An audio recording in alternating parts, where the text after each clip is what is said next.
Delighted to say that joining the show ahead of this huge Monday night game against the Indianapolis Colts, one of the NFL's best shutdown corners, and somehow still, I think, overlooked by the wider NFL in terms of his quality. The brilliant Deommodore Lenoir is with us. Demo, how are you doing, sir? I'm doing good. Just Well, look, I appreciate you taking. the day. Yeah, well, beautiful. And look, little extra day to get ready for this Monday night. 3 weeks of the season left. How is the body holding up? How are you feeling right now, sir? The body feeling good. Well, after this long season, bye week couldn't come any faster. Um, just just been able to get back in the groove of things. Um, just staying on top of the recovery. Paying attention to the details and trying to make a run at the Super Bowl.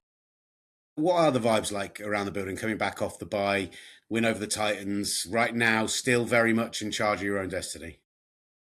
I would say more focused. I mean, we know what's at stake, and we know what we got to do to where we want to go. So it's like more of focus. Everybody. I feel like everybody is more focused and trying to be their best self. Tell me a little bit, looking over this season as a whole, losing Fred Warner, Nick Bosa, obviously two absolute all pros on in your front seven. How have you assessed how the defense have reacted to that, and how the season has gone since then? We hit the ground, all gas, no brakes. Everybody stayed the same, stayed the course, and was up and running. Losing two guys like that, it can change a team. But with this team, I seen the will and the fight every week. Just to go out there and stress to get 10 wins. You obviously don't just lose huge play, but particularly in Fred's case, you lose a big voice as well from on the field and on the sideline. So who are those voices who have stepped up? Who's helped lead this unit over those last 5, 6, 7 weeks? It's really been a whole team, the whole team collectively. If we feel the energy that's not right, we're gonna bring it up and talk to each other and just try to get that juice. Because it's gonna take all of us. It's wild to think about, right? So with Fred not in the back seven, you're a fifth year guy, right? And you're Yeah. basically the veteran of that back seven now at this point. Everyone drafted, everyone's come to this team through the draft, and everyone even younger than yourself. How have you assumed that role? How have you had to kind of take on that responsibility? Just being the shoulder that everyone can lean on. Just with me playing the most games, obviously I have the most experience. So I have a lot of knowledge and just try to spread the knowledge to the young guys. Wherever they need help and wherever they lacking, just to be on them and just make sure that everybody is holding up their end of the bargain. Is there benefit to being so youthful? Is there positivity in that? Yeah, for sure, because you able to relate to the young guys coming in because you went through the process, and then you're able to to break bread with the older guys who's been here before you. So it's kind of like the best of both worlds. How impressed have you been with the guys who've come in on that back end, particularly thinking about the second year guys in Malik and in Renato, and I think about like Upton Stout, Marquez as well, like real impact guys coming in, not necessarily in the early rounds of the draft either, like real injection of talent on your side of the ball. Just really, just seeing them prove everybody wrong. Everybody got description and stigma on what certain guys is, and just fighting the odds. And I just been seeing that every day. Everybody just be fighting the odds and just trying to be their best self and just trying to prove each other right. I love that. Look, from your perspective, you came in, you were drafted the year after Robert Saleh left his original tenure with the 49ers. So tell me, literally, when you think back about him coming into the team, what expectations did you have for him? How's he met those? And from what you'd heard from the other guys who'd been around the team, what's he been like as a coach coming in? Hearing about him coming back the first time, it was a lot of smiles and joy and everybody. It was like I don't know. It was like a kid getting a candy bar. Everybody was happy. So I was like one of the few guys that didn't get to meet him, or like I only know like just seeing him at the Jets and stuff, and just he used to coach here. When it was in the Super Bowl 2019, and that's all I really knew. I knew he was a great defensive coach, but just meeting him, I knew like all the energy he had and everything, just breaking down just offenses and how he dissect offenses. It was like second to none. I knew he like had a lot of knowledge. How has he helped you in particular? How has he helped push your game? Just learning the scheme of things, and just learn how offenses attack, certain coverages. I wonder, from your perspective as well, when you faced the situation we talked about earlier this year, what was Coach Salah's message? How do you guys keep those vibes high when you do know that you've got veterans going down, when you do know that people maybe outside the building are doubting that you guys are going to be able to step up?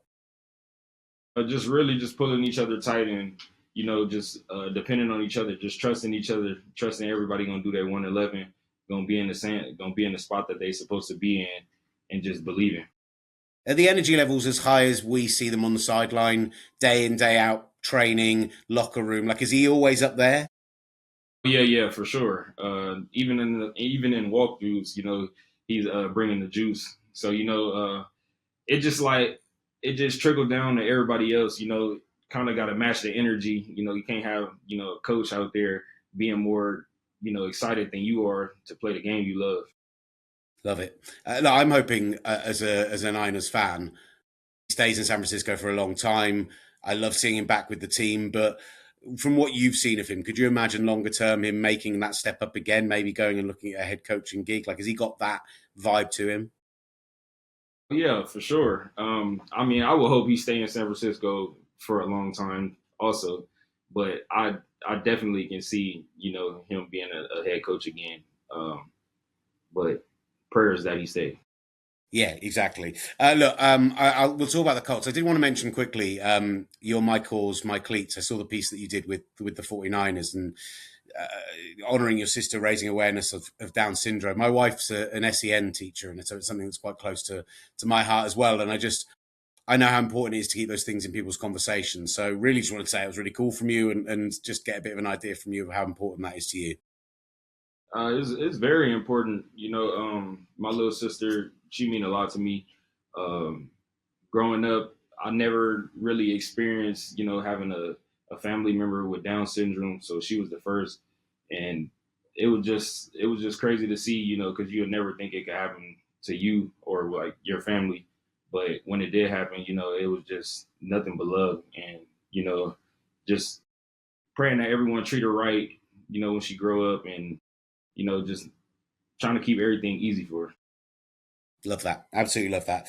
Look, I've asked a lot about your side of the ball, but just very quickly on the other side, because you have to face Brock Purdy, you have to face George Kittle, you have to face Ricky Pierce, all those guys week in, week out in training. What we've seen from that offense the last 2 weeks, the step up that they've taken as Brock has clearly come back in healthy, and that bit of swagger he seems to be playing with as well. From the outside, it looks like they're having a lot of fun. Are you guys having fun going up against them? Yeah, for sure.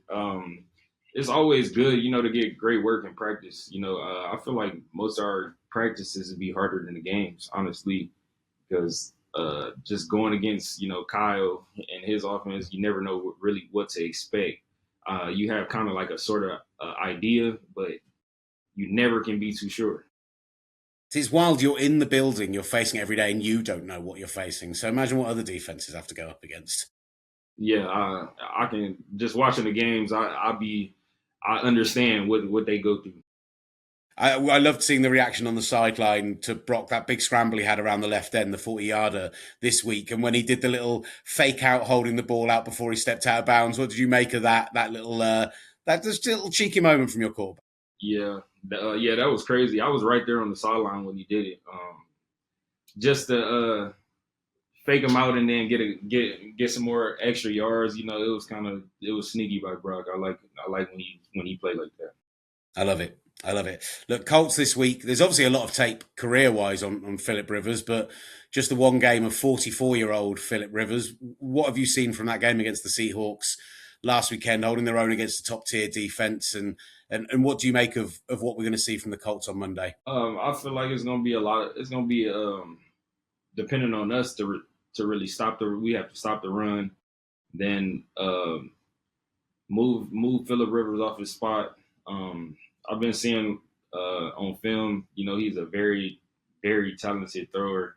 The ball is always in the right place. He got zip on the ball, which is crazy for him to be 44 and still able to, you know, throw dots like that.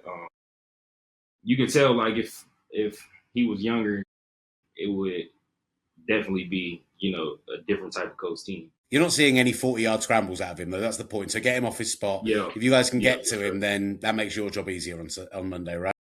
Yeah. Will you keep half an eye on Thursday night football tonight? I know we're talking on Thursday. Many people won't see this till after that, but Seahawks win opens up a path for the 49ers to that 1 seed. Is there just a little half an eye on what that result's going to be? Oh, yeah. Today we rooting for the Seahawks. Wild. Seahawks. Just to be clear, not rooting for the Seahawks, rooting for a Rams loss. That's how I saw it put on social media, and I think that feels better than saying rooting for the Seahawks. I think. Yeah, right. The Rams lost. Love it. Demo, look, we really appreciate you taking the time out to speak with us. I love watching what you've been doing the last few years and particularly this season. And look, we're super excited to see you on Monday and into January and maybe even into February, hopefully. We'll be there in Santa Clara and, you know, who knows? Yes, sir. Appreciate you.